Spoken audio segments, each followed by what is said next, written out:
হাজী এমদাদুল্লাহ মুহাজিরে মক্কি তিনি দেওবন্দি সিলসিলার যত উলামায়ে কেরাম আছেন সকল উলামায়ে কেরামের আধ্যাত্মিক রাহবার। তিনি ওয়াহাদাতুল ওয়াজুদের কায়েল ছিলেন, প্রবক্তা ছিলেন,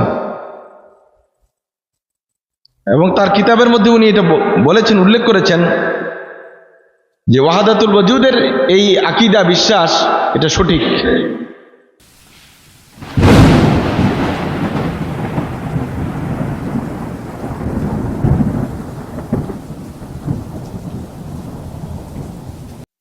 দলিল আছে ওনাদের, কোরআন কারীম থেকে ওনারা দলিল দেন এবং কিছু হাদিস থেকেও দলিল দেন, যেগুলো এমন দলিল মূলত ইউহারিফুন আল কালিমা আন মাওয়াদিহি,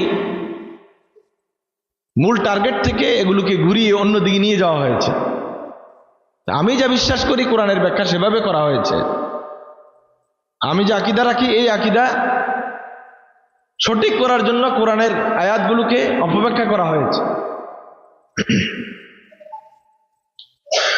বড় বড় আইম্মায়ে কেরাম এগুলোর ঘোর বিরোধিতা করেছেন। আপনারা শুনেছেন, আমি শুরুতেই একটা কোরআনের আয়াত তেলাওয়াত করেছি সূরাতুল হাদীদ থেকে। আল্লাহ সুবহানাহু ওয়া তাআলা বলেন, হুয়াল আউয়ালু ওয়াল আখিরু ওয়াজ জাহিরু ওয়াল বাতিন। আল্লাহ তাআলা শুরু, তিনি শেষ, তিনি দৃশ্যমান, তিনি অদৃশ্যমান। এই আয়াত দিয়ে ওনারা দলিল দিচ্ছেন যে আল্লাহ সুবহানাহু ওয়া তাআলা সর্বত্র বিরাজমান রয়েছেন এবং আল্লাহ তাআলা সকল কিছুর মধ্যেই রয়েছেন।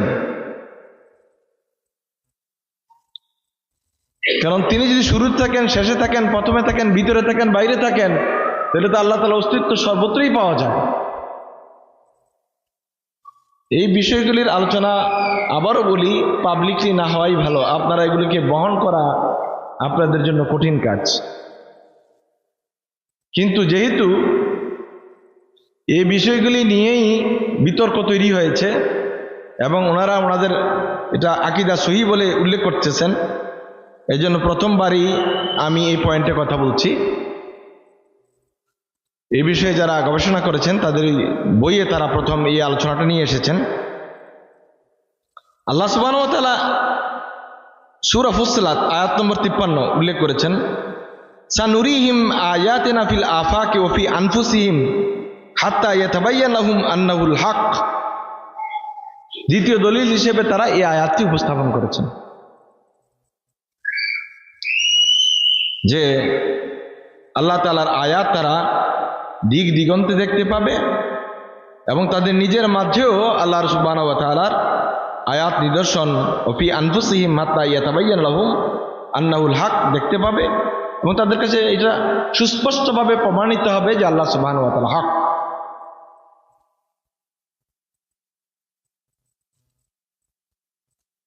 তৃতীয় নম্বর দলিল, যেটা একটা হাদিস দিয়ে দিয়েছেন, সেটা হলো ওয়াল্লাযী নাফসি বিয়াদিহি লাউ আন্নাকুম দাল্লাইতুম বিহাবলিন ইলাল আরদি সুফলা লাহাবিতা আলাল্লাহ। আবু হুরায়রা রাদিয়াল্লাহু আনহু থেকে হাদিসটি বর্ণনা করা হয়েছে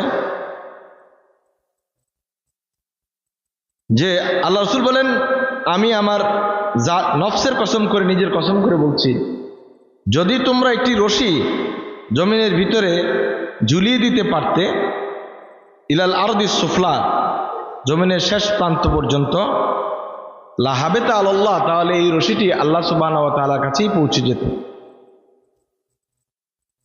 ইমাম আহমদ বিন হাম্বলের বর্ণনায় এই হাদিসটি উল্লেখ করা হয়েছে, অথচ এই হাদিসের ব্যাপারে ইমাম যাহাবি তার মিজানুল ইতিদাল উল্লেখ করেছেন হাদিসুল মুনকার।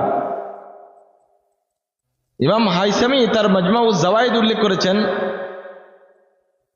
এই হাদিসের সনদের মধ্যে হাকাম ইবনে আব্দুল মালিক একজন লোক আছেন, তিনি অতি জয়ীফ লোক, তার স্মৃতিশক্তি একেবারেই কম। সুতরাং এই হাদিসটি উলামায়ে কেরাম রিদওয়ানুল্লাহি তাআলা আলাইহিম গ্রহণ করেন নাই। যদি ধরা হয় যে হাদিসটি সহিহ, তাহলে এটির একটি ব্যাখ্যাও তারা করেছেন। যে ব্যাখ্যায় এটা প্রমাণিত হয়েছে যে এই হাদিসটি নির্ভুল নয়। বড় কথা হলো আল্লাহ সুবহানাহু ওয়া তাআলার অস্তিত্ব সবকিছুর মধ্যে খুঁজে পাওয়া, এটা সুস্পষ্ট একটা শিরকি আকীদা। ওয়াহদাতুল ওয়াজুদের আকীদা একটা শিরকি আকীদা। এই আকীদার ব্যাপারে দেওবন্দি উলামায়ে কেরামদের মাঝে আশরাফ আলী থানভী রাহিমাহুল্লাহ এবং আনোয়ার শাহ কাশ্মীরি, শিব্বির আহমদ উসমানী, এরকম বড় বড় আকাবের এই দেওবান, ওনারা কিন্তু এগুলির পিছনে ছাপাই গিয়েছেন, যেটা এর আগের উলামায়ে কেরামদের কাছে গ্রহণীয় নয়। সুতরাং আমরা দেখব আসলাফি উম্মতের উলামায়ে কেরাম কি বলছেন। প্রথমে আপনাদেরকে বলেছি যে চক্ষু বন্ধ করে কোনো আকাবেরের অনুসরণ করার সুযোগ নাই, যদি আকাবেররা সুন্নতের উপরে, কোরআন হাদিসের উপরে শতভাগ না থাকেন। তিনি যত বড় আলিমই হন না কেন, তার ওটা মানতে আমরা রাজি না। এটা হইতে পারে মাওলানা মওদুদি, হইতে পারে আশরাফ আলী থানভী, হইতে পারে আনোয়ার শাহ কাশ্মীরি, আরও যত বড়ই হোক না কেন, তাদের অন্ধ অনুসরণের কোনো সুযোগ নাই। অন্ধ অনুসরণের সুযোগ একমাত্র আল্লাহ রাসূল সাল্লাল্লাহু আলাইহি ওয়াসাল্লাম এবং সাহাবীদের ব্যাপারে আছে, আর কারো অন্ধ অনুসরণ করা যাবে না। হুলুলি আকীদা হলো আল্লাহ সুবহানাহু ওয়া তাআলা কারো না কারো ভিতরে ঢুকে যান,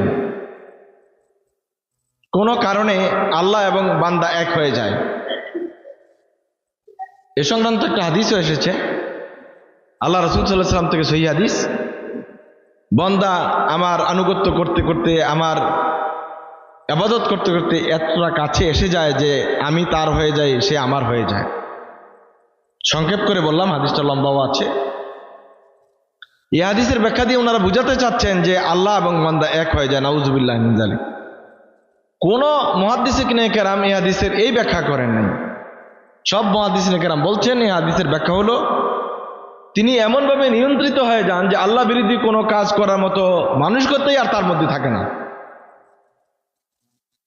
সুতরাং ওই ভুল ব্যাখ্যা আর অপব্যাখ্যা দিয়ে এগুলোকে কোরআন হাদিস থেকে এগুলো সাজানোর যে অপচেষ্টা করা হয়েছে, এটা আগের উম্মতেরা কেউ করে নাই।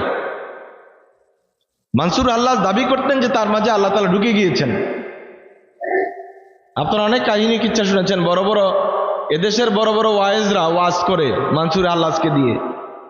কোন জেলখানায় নাকি ছিল, সেখানে তাকে লোহার গারদের মধ্যে রাখা হয়েছে, লোহার বেরি পরিয়ে রাখা হয়েছে। পরে এসে দেখলো যে মানসুর আল্লাহদের কাপড় পরে আছে, সে নাই, সে জেল থেকে বেরিয়ে চলে গেছে। এইরকম উদ্ভট কাহিনীও কিন্তু ওয়াজে বলা হয়, যেগুলো বাস্তবতার সাথে মিলে না এবং নবীদের জীবনের সাথে মিলে না। রাসূল আকরাম সাল্লাল্লাহু আলাইহি ওয়াসাল্লাম 3 বছর জেল কেটেছেন, এরকম কায়া বদলাইয়া চলে যান নাই। ইমাম আবু হানিফা রাহিমাহুল্লাহ জেলখানায় বিষ প্রয়োগ করে তাকে হত্যা করা হয়েছে, তিনি এখান থেকে কায়া বদলাইয়া, শরীর বদলাইয়া বাইরে চলে যেতে পারেন নাই। ইমাম মালিক রহমতুল্লাহ আলাইকে গাদার পিঠে উল্টা করে বসিয়ে মদিনা শহরে ঘুরানো হয়েছে, তিনি সেখান থেকে কিন্তু আত্মগোপন করতে পারেন নাই। কিন্তু অখ্যাত এক লোক যার নামে চালিয়ে দেওয়া হয়েছে কাহিনী, সে মানসুরে আল্লাহ দেখি এরকম ঘটনা ঘটিয়েছিল, যেগুলোর মূলত বাস্তবতার সাথে কোনো মিল নেই। কিসা কাহিনী শোনার একটা বদ অভ্যাস আমাদের আছে, আর এটা মাইন্ড সেটআপকে পরিবর্তন করে দেয়। মানুষ এটা শুনে সুবহানাল্লাহ আলহামদুলিল্লাহ বলা শুরু করে, কোনখান থেকে শুরু কোথায় শেষ কোনো খবর নাই। আপনাকে বুঝে বলতে হবে আপনি কিসের সুবহানাল্লাহ বলছেন, কিসের উপর আলহামদুলিল্লাহ বলছেন।